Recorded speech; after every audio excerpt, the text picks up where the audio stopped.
ಮದೀನದ ತ್ವಾಹರೆ ಬೆಳಗಿ ಬಂದ ತಾಜರೆ ಮುತ್ತು ಪ್ರವಾದಿ ನಬಿಯರೇ ನನ್ನಯ ಪ್ರೀತಿಯ ರಾಜರೇ ಲೋಕಕ್ಕೆ ರಹಮತ್ತೆಂದು ತ್ವಾಹ ರಸೂಲವರೆಂದು ಲೋಕಕ್ಕೆ ರಹಮತ್ತೆಂದು ತ್ವಾಹ ರಸೂಲವರೆಂದು ಮಕ್ಕ ಮದೀನದ ತ್ವಾಹರೆ.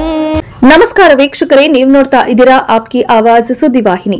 1500ನೇ ಈದ್ ಮಿಲಾದ್ ಅಂಗವಾಗಿ ಕೊಡಮಗಿ ಗ್ರಾಮದಲ್ಲಿ ಅಂಜುಮನ್ ಇಸ್ಲಾಂ ಕಮಿಟಿ ಹಾಗೂ ನೌಜವಾನ್ ಕಮಿಟಿ ಆಶ್ರಯದಲ್ಲಿ ಭವ್ಯ ಕಾರ್ಯಕ್ರಮ ಜರುಗಿತು. ಈ ಸಂದರ್ಭದಲ್ಲಿ ಮದರಸ ಮಕ್ಕಳು ನಾದ್ಗಳನ್ನು ಹಾಡಿ ವಾಜ್ ಬಯಾನ್ ಕಾರ್ಯಕ್ರಮ ನಡೆಸಿ ಅನ್ನ ಸಂತರ್ಪಣದ ಮೂಲಕ ಧಾರ್ಮಿಕ ಭಾವನೆಗಳನ್ನು ಹಂಚಿಕೊಂಡರು. ಕಾರ್ಯಕ್ರಮದಲ್ಲಿ ದಾವಣಗೆರೆ ಹಾಗೂ ಸ್ಥಳೀಯ ಮೌಲಾನರು ಭಾಗವಹಿಸಿ ಧಾರ್ಮಿಕ ಉಪನ್ಯಾಸ ನೀಡಿದರು.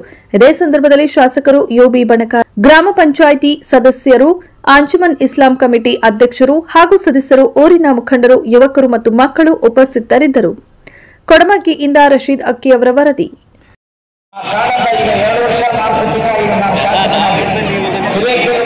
ಇತಿಹಾಸದಲ್ಲಿ ಈ 2.5 ವರ್ಷಗಳಲ್ಲಿ ಸುಮಾರು 13 ಕೋಟಿ ರೂಪಾಯಿಗಳನ್ನ ಅಲ್ಪಸಂಖ್ಯಾತ ಇಲಾಖೆಗೆ ಕೊಡಬೇಕು ಏನಾದರೂ ಸಾಧ್ಯ ಆಗಿದೆ ಅಂದರೆ ಅದೆಲ್ಲ ತಮ್ಮೆಲ್ಲರ ಆಶೀರ್ವಾದದಿಂದ ಸಾಧ್ಯ ಆಗಿದೆ ಅನ್ನೋ ಮಾತನ್ನು ಈ ಸಂದರ್ಭದಲ್ಲಿ ಕಳೆದ ವರ್ಷ ಸುಮಾರು 10 ಕೋಟಿ ರೂಪಾಯಿಗಳನ್ನ ನಾವು ಈ ಮಸೀದಿ ಮತ್ತು ಮಂದಿರಗಳಿಗೆ ಹಾಗೂ ಮೂಲಭೂತ ಸೌಕರ್ಯಗಳ ಕಾನೂನಿಗೆ ಅಭಿವೃದ್ಧಿ ಕೊಡುವಂಥ ಸಂದರ್ಭ ಬಂತು.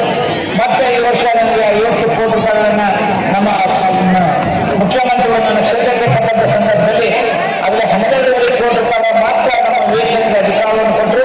ಉಳಿದವರ ರಸ್ತೆಯನ್ನು ಕಂಪಲ್ಸರಿ ಮಾಡಿ ಅಂತ ಇದ್ದು ಅದರಲ್ಲಿ ನಾವು ಮತ್ತೆ 1 ಕೋಟಿ 75 ಲಕ್ಷ ರೂಪಾಯಿಗಳನ್ನು ಹಿರೇಕೆರೆ ತಾಲೂಕಿನ 5 ಗ್ರಾಮಗಳ ಮಸೀದಿಗಳ ಅಭಿವೃದ್ಧಿಗೆ ನಾವು ಕೊಟ್ಟಿದ್ದೇವೆ ಎಂಬ ಮಾತನ್ನು ಸಂದರ್ಭದಲ್ಲಿ ಹೇಳುತ್ತೇನೆ.